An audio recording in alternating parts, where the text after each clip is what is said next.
Soviet disk detected. To play the Allied missions, please insert the Allied disk.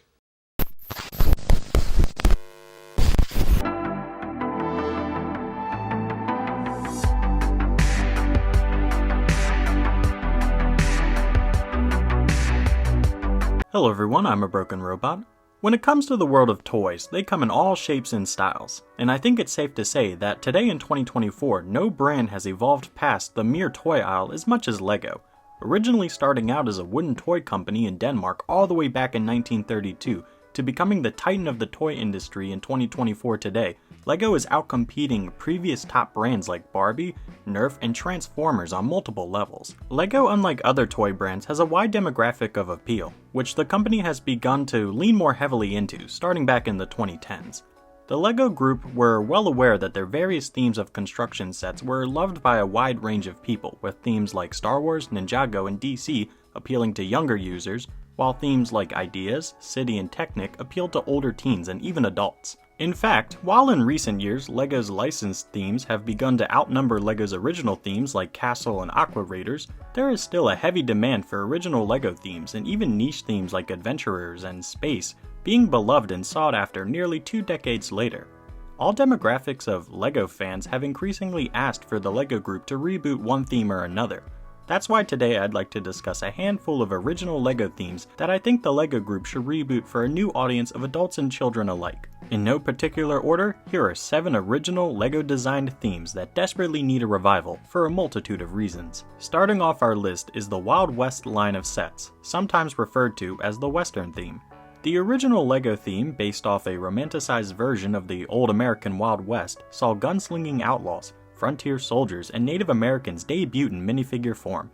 The theme ran from 1996 to 2002, receiving a new wave of sets in 1997 and 2002. Now, the first wave in 1996 consisted mostly of generic sets that you'd assume would come in a Western theme, such as stagecoaches, bandit hideouts, and the now famous set Fort Legarino, which pushed the boundaries in terms of what a playset could be for the time.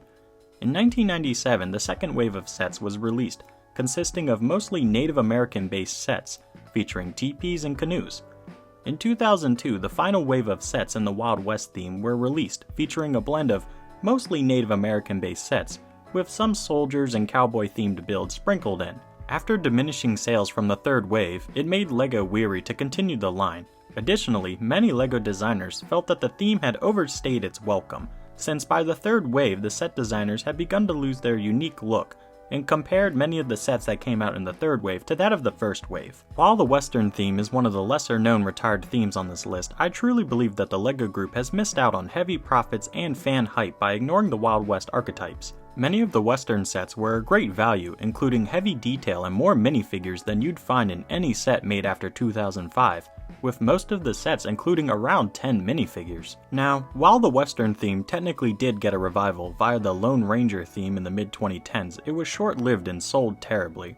Some online will claim that the LEGO Group won't revive a Western-style theme due to the violent nature of saloon brawls and high noon showdowns, or others will claim that using Native Americans as minifigures would be seen as culturally insensitive. But considering in the original theme the Native American minifigures were depicted as the good guys all the way back in the 1990s, and the LEGO CMF line has included many minifigures based off Native Americans and other cultural looks, there's no reason that a cowboy or Western themed line hasn't been made since 2002. LEGO could make a small fortune making stagecoaches and Western style houses, not to mention the possible big ticket sets like trains and large frontier forts that could be included. Moving on to our next theme, when it comes to LEGO, one of their longest running themes was space, lasting from 1978 all the way to 2013.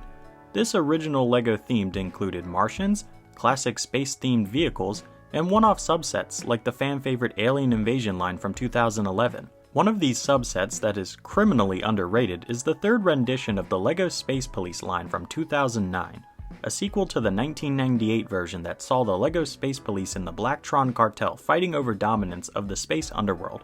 In 2009, the Space Police returned, this time facing off against alien foes that came in all shapes and styles. The Space Police minifigures themselves got a major upgrade, featuring shiny new jetpacks and wicked visors, with an iconic red and gray color print, highlighted by the silver undertones of the minifigure's waist and leg printing. This wave focused mostly on vehicles, featuring both the Brick Daddy gang members' hot rods and getaway speeders, as well as the Space Police speeders and interceptors. This wave was famous for its unique take on minifigure aliens with characters like Frenzy and Jocelyn, pushing the limits of what LEGO molds for the time could be. In terms of sales, Space Police outcompeted other waves that were introduced in 2009, but some within the LEGO group felt that the wave had little room to grow outside of vehicles and the famous Space Police HQ. In 2010, the Space Police line was discontinued to make way for the future alien invasion wave that would come after. While the LEGO group today probably views Space Police as just another subset in LEGO's catalog of original themes, I think with a little creativity, a revival would be great for sales and refining an original LEGO theme. While the original wave from 2009 and 2010 focused almost entirely on vehicles, what if a revival focused more on static builds? What if the LEGO group brought back Space Police with bank heist, prison, and hideout themed sets? The vehicles could still take center stage, but by adding in more world-building elements to the theme, there will be more room to grow for variations on set designs and future waves. Moving on to my personal favorite of the list, the LEGO Pirate theme has risen and fallen multiple times over the years.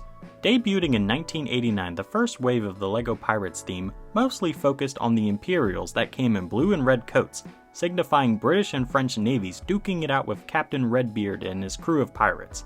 Funny enough, in the first wave of the pirate sets, the pirates were positioned as the evil faction, whereas the theme went on, the pirates were positioned as the good guys. Additionally, much like the Wild West theme, a third neutral faction, the Islanders under King Kahunka, were introduced, featuring stereotypical looks for East Pacific Islanders now in minifigure form. In the Islanders sets, the Islanders were depicted as fighting off rival bands of pirates and working with Captain Redbeard against the Redcoats and Bluecoats. Additionally, a fifth and final faction was introduced in the form of the Armada, based off the Spanish Armada and conquistadors from real life. These figures included conquistador helmets and more stocky ships that helped elevate the line. After being dormant for years, the pirate theme had a revival in 2009 that saw more advanced builds and molds used to help revamp the island-themed and fort-themed sets from the 90s.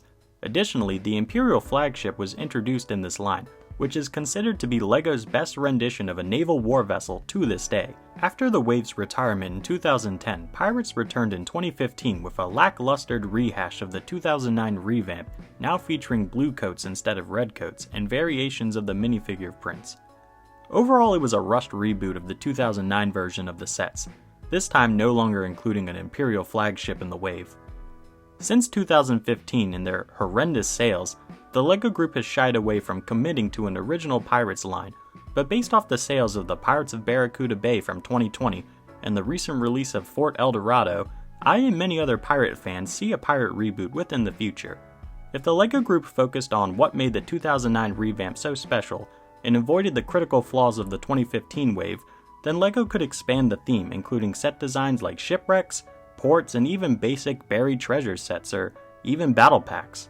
The LEGO Pirate theme is one of LEGO's most popular and iconic themes, so only time will tell if a future reboot is in store. Moving on to probably one of the most famous retired themes created by LEGO is Bionicle.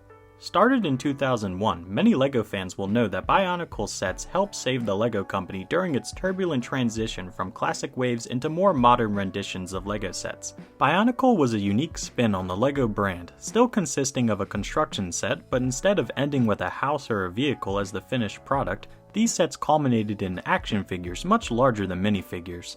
The first wave consisted of simplistic and honestly kinda goofy looking builds in hindsight, but with each expansion the figures got larger, their designs became more complex, and their weapons became more unique. From 2009 through 2014, Bionicle peaked in terms of sales and design, with larger big ticket sets being introduced to the line, including vehicles and multi-figure packs. Finally, after much debate, the LEGO group decided to retire the line to make way for the expanding Technic theme, as well as other licensed themes. Bionicle did have a soft reboot through the Hero Factory theme in 2014, but wouldn't truly return until 2016 with a brief reboot of the classic Bionicle characters with upgraded features and weapons.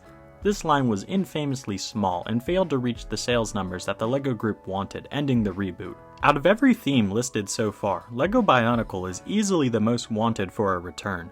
Both old-timer fans and those that grew up with the theme when it first released want LEGO to return with a wave of Technic-built action figures. And while Hero Factory had its time in the sun, as a majority, more people want Bionicle to return. Besides some unique weapon and head molds, it would be relatively inexpensive for the LEGO Group to revive the theme, and considering that the mass fan demand for a reboot, I wouldn't be surprised if Bionicles made a return within the next 5 years, but only time will tell. Moving on to the next theme, the LEGO Castle line stands out as one of the most beloved themes in the history of the entire LEGO company. Since its inception in 1978, this theme has captivated generations of builders with its richly detailed medieval setting. Set in a fictional medieval world inspired by European history and mythology, LEGO Castle transports builders to kingdoms filled with castles, knights, kings, queens, wizards, dragons, and other various fantasy creatures like dwarves and trolls. The castle theme encompasses a diverse range of sets, from small outposts and villages to grand castles and fortresses, with each wave of the theme getting bigger and better and more detailed with time. Each set was meticulously designed with intricate details, interactive play features, and a sense of semi-historical authenticity with a fantasy spin on things. Over the years, the castle theme has evolved and expanded into various sub-themes and factions. These factions add depth and diversity to the castle world, each with its own unique aesthetic and backstory. Recently, the LEGO Group released a 3-in-1 castle set, as well as the Lion Knight Castle in 2023, which has put the castle theme back on the map for both fans and the LEGO Group as a whole.